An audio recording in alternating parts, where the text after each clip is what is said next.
बारिश सबके लिए रहमत नहीं होती, कभी कभी वो किसी के लिए बहुत ही ज़हमत बन जाती है, स्पेशल है मिडिल क्लास लोगों के लिए। अक्सर मैं ये बात कहीं पे पढ़ती या सुनती थी किसी को बोलते हुए कि बारिश सबके लिए तो रहमत नहीं है। आज मैंने अपने जब छोटे से घर में बारिश का पानी भरते हुए देखा तो मैंने इस चीज़ को महसूस किया कि हाँ, वाकई में बारिश सबके लिए रहमत नहीं है, वो ज़हमत भी बन जाती है। घर में जब बारिश का पानी भर गया उसके बाद मैंने किस तरह से मैनेज किया ये मैं आपके साथ आज शेयर करने लगी हूँ। और अगर आपके बच्चे गोश्त नहीं खाते हैं तो आप किस तरह से उनको गोश्त खिला सकते हैं, बस थोड़ी सी समझदारी और जुगाड़ लगा के। आज का मेरा ये व्लॉग कंप्लीट देखिएगा, आपको बहुत कुछ मोटिवेशनल देखने को मिलेगा और काफ़ी कुछ आप सीखेंगे इंशाल्लाह। सो अस्सलाम वालेकुम, क्या हाल चाल है, कैसी है मेरी प्यारी सी यूट्यूब फैमिली। उम्मीद है जी मेरी सब शहज़ादियाँ, मेरी किचन क्वीन सब खैरियत से होंगी। अल्लाह का शुक्र है मैं ठीक हूँ अल्हम्दुलिल्लाह। बस थोड़ी सी आजकल टेंस हूँ, वो किस वजह से वो भी आगे चल के आपको बताती हूँ। आज सुबह के 5 बजे जब हमारी आँख खुली है ना, वो इसी वजह से कि एकदम तेज़ आंधी तूफ़ान आया है और ऊपर छत से आवाज़ें आने लग गई। हस्बैंड जल्दी से भाग के छत पे आए तो उन्होंने देखा कि तरपाल बिल्कुल टूट चुकी है। इसकी जितनी भी रस्सियाँ हैं ना साइडों पे बंधी हुई, मतलब 1-2 रस्सियाँ तो वो बिल्कुल मतलब टूट चुकी थी तरपाल वहाँ से। तो वो फिर आए ऊपर और बारिश का मौसम तो था ही, मतलब आंधी तूफ़ान इतने तेज़ थे, बादल हुए थे तो उन्हें पता था कि बारिश भी होगी। तो फिर जैसे-तैसे करके ना वो ये जुगाड़ ज़रा लगा के गए थे कि तरपाल को इसके ऊपर रख के। उसके बाद बारिश ऐसी शुरू हुई, अभी सुबह के 8:30 बज गए हैं और अभी भी बारिश हो ही रही है। तो पानी अब जो है ना वो नीचे तक जाना शुरू हो गया था। मुझे इतनी परेशानी हो रही थी कि मशीनें मेरी ऊपर पड़ी हुई हैं, उनमें भी पानी चला जाएगा। तो हस्बैंड कह रहे थे कि नहीं, मैंने नीचे शॉपर जो है ना उसके कवर किया हुआ है, ना परेशानी लो। तो मैं उन्हें ये भी कह रही थी कि देख ले, नहीं तो नीचे वाले पोर्शन में उतार देते हैं मशीनें। लेकिन उनसे अकेले से ना नहीं हो पाना था, मुश्किल हो जाना था। इतनी मुझे कोई तकलीफ़ हो रही थी अपनी इन चीज़ों को भीगते हुए देख के, स्पेशली वो मशीनों को। तो लिटरली आज मुझे हस्बैंड पे गुस्सा भी आ रहा था क्योंकि मैं उन्हें 3-4 दिन से लगी हुई थी कि ये तरपाल को चेंज कर लेते हैं, ये काफ़ी ढीली हो गई है, टूट भी गई है एक जगह से। तो आगे बारिशों का मौसम है, आंधी तूफ़ान आते ही रहने हैं अब, तो इसको चेंज कर लेते हैं। तो उनका बस वही था, आज करते हैं, कल करते हैं, आज कल में ना ये बिल्कुल ही टूट गई।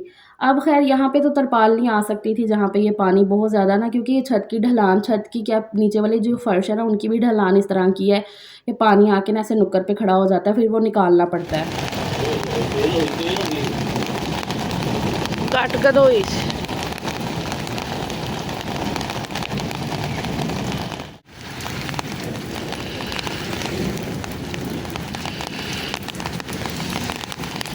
बथेरी हम दोनों मियाँ बीवी ने कोशिश की कि यहाँ से पानी जो है ना हम वाइपर से निकाल दें और पानी जितना हो सके कम से कम नीचे जाए।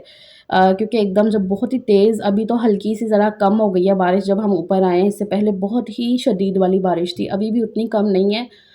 लेकिन हाँ, पहले बहुत ही ज़्यादा शदीद बारिश थी, तो बहुत ज़्यादा जैसे ना पानी नीचे की तरफ जा रहा था। तो फिर यहाँ से आके ना हम हटा रहे थे कि यहाँ से पानी जो है ना वो ज़रा निकलेगा, वरना ना ऐसे वो कोने से ना नीचे की तरफ जो सीढ़ियों से जाता है, फिर सीढ़ियों से बिल्कुल नीचे हमारे नीचे जाके गिर रहा था पानी। तो लिटरली आज मैं सच बताऊँ तो मुझे वो अपने पहले के दिन याद आ गए जब मैं जॉइंट में रहती थी, एक कमरा था तब मेरे पास। तो तब थोड़े से पैसे तो थे लेकिन घर नहीं था। तो मैं कहती थी अल्लाह, मैं इन थोड़े से पैसों से घर कैसे लूँगी? लेकिन अल्हम्दुलिल्लाह अल्लाह ताला ने इतना करम किया, इतना फ़ज़ल किया कि हम चलो घर अपना बना पाए, अल्लाह का एहसान हुआ हम पे। लेकिन आज अल्लाह का शुक्र है घर है, लेकिन जल्दी से इसे ना सेव करने का ना मतलब उतना हो नहीं पा रहा, क्योंकि आपको पता है महँगाई का दौर है, तो फटाफट से ना ये सारी चीज़ें नहीं हो पाती हैं। हम जितना सोच लें ना लेकिन उतना हम नहीं कर पाते हैं। चाह के भी नहीं हो पाता है। ख़ैर शुक्रगुज़ारी है मेरे उस अल्लाह की जिसने हमें यहाँ तक भी लाया है। ख़ैर ऊपर वाले पोर्शन का भी थोड़ा बहुत फिर मैंने किया था, लाइट गई हुई थी। लाइट जो है ना वो साथ ही चली गई थी, पहले एक गई फिर दूसरी भी लाइट जो है ना वो बंद हो गई थी। तो बस उसी में ना हम ऊपर वाले पोर्शन का थोड़ा बहुत करके आ गए थे। फिर नीचे आई हूँ तो मैंने पहले चेंज किया क्योंकि कपड़े पूरे मेरे गीले हो गए थे। और यहाँ से हमने जो है ना ये सोफ़ा कम जो बेड है, ये पहले उठा के चारपाई पे रख दिया था क्योंकि मैंने कहा ये भी गीला ना हो जाए। पानी जो है ना पहले गैराज में ज़ाहिर सी बात आता है, फिर ढलान कुछ इस तरह की है ना कि वो पानी जो है ना फिर अंदर की तरफ आने लगता है जब ज़्यादा पानी हो जाएगा। तो बस फिर मैंने यहाँ से सोफ़ा पहले उठा के हमने रख दिया ऊपर चारपाई पे। और उसके बाद मैंने पूरा घर अब धोया है, क्योंकि वैसे वाइपर लगाने से तो कोई फ़ायदा नहीं था, क्योंकि खाली पानी नहीं था, साथ में रेत और मिट्टी वगैरह भी होती है ऐसे बारिश के पानी के साथ ना। अभी इस टाइम पे तो बारिश हट चुकी है, लाइट आ गई थी 1 डेढ़ घंटे बाद, तब जाके मैंने फिर पूरा घर साफ़ किया है अच्छे तरीके से, गैराज साफ़ कर लिया है। पूरी गली भी हमारी पानी से भरी हुई थी, बारिश इस कदर शदीद वाली हुई है। बस अल्लाह ताला ना सब के लिए रहमत वाला पानी बरसाए, ज़हमत वाला ना हो किसी के लिए। मेरी दिल से दुआ है सब के लिए। हमने तो फिर भी अल्लाह का शुक्र है कोई इतना वो नहीं है, लेकिन और बहुत सारे लोग हैं जिनको बहुत सारे मसले मसाइल होते हैं। तो यकीन करें उनके बारे में सोच के ना मेरी आँखों में आँसू आ गए थे। अपने लिए भी तकलीफ़ हुई और उन सब के लिए भी। अल्लाह ताला हम सब के लिए आसानियाँ करे, हम सब की मुश्किलात को ख़त्म कर दे। ख़ैर मैंने बस इस तरह से पूरा घर साफ़ कर लिया था धो के, और फिर चीज़ों को अपनी अपनी जगह पे वापस लगाया सुखा के, पूरा फ़र्श वग़ैरह। बहुत ज़्यादा मैं कुछ रिकॉर्ड नहीं कर पाई, क्योंकि एक तो उठते सार इस तरह से चीज़ों को देखना, तो मैं ना ज़रा थोड़ी-सी डिस्टर्ब हुई पड़ी थी दिमागी तौर पे। ख़ैर यहाँ पर मैं बना रही थी बीफ पुलाव दोपहर के लिए, हस्बैंड के लिए स्पेशल, क्योंकि उनका दिल था आज बीफ पुलाव खाने का। तो सुबह नाश्ते में सिर्फ़ 1-1 गिलास लस्सी पी हुई थी, तो मैंने कहा कि चलो अभी मैं फटाफट से उनके लिए बीफ पुलाव बना लेती हूँ। तो एक साइड पे मैंने प्रेशर कुकर लगा के बीफ को गला लिया है, और यहाँ पर दूसरा इसका मसाला तैयार कर लेती हूँ। बाकी आजकल मैं ज़रा थोड़ी-सी टेंस भी रह रही हूँ, क्योंकि अरूज की तबीयत ज़रा सही नहीं है, उसको डेंगू हो गया है, डेंगू फ़ीवर। वाइट सेल उसके काफ़ी ज़्यादा कम हो गए हैं, तो उसका ट्रीटमेंट चल रहा है, ड्रिप्स वगैरह लग रही हैं उसको। ख़ैर अभी तो काफ़ी हद तक वो बेहतर हो गई है, अल्लाह का करोड़ बार शुक्र है। और दूसरा मेरा परेशानी की ये भी वजह है कि मेरे अब्बू की तबीयत भी सही नहीं है। अब्बू अरूज की शादी के बाद से ही ना उनकी तबीयत सही नहीं रह रही है। मैंने एक दफ़ा शेयर भी किया था आपके साथ कि अब्बू के ना पेट के जस्ट नीचे राइट साइड पे ना एक गदूद सी फूल गई है।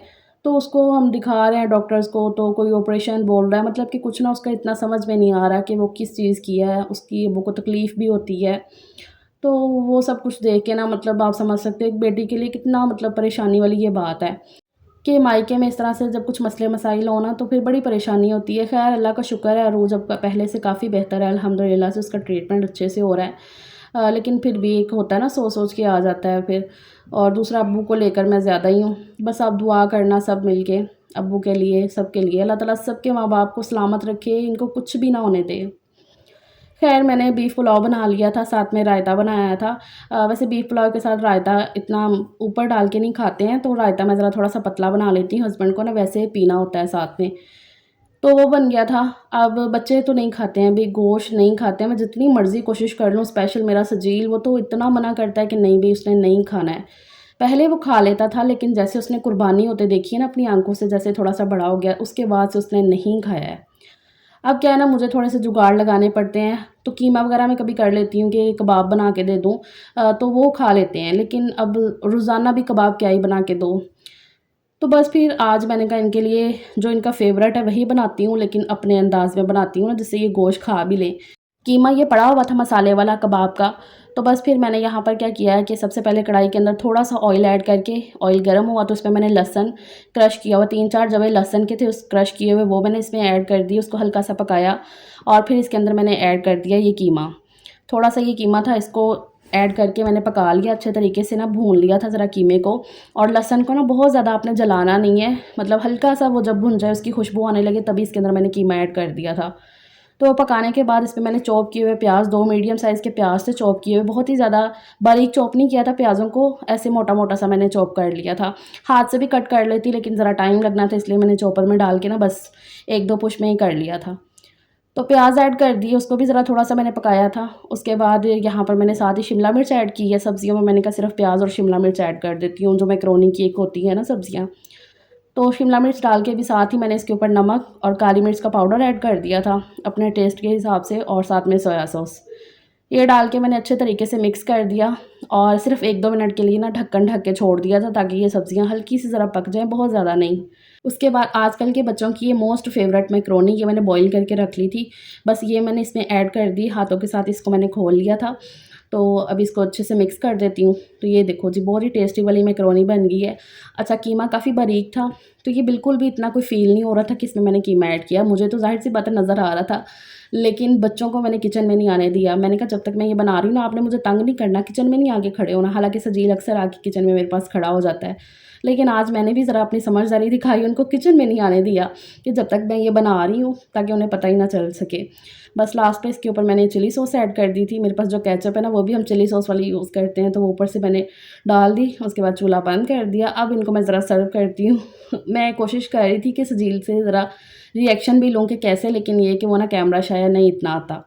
तो मैंने कहा कि चलो भी सुकून से खाएँ। अब ज़रा माँ को भी सुकून होगा, क्योंकि बच्चे जब तक खाना नहीं ना खाते हैं, नहीं अच्छा लगता है माँ को।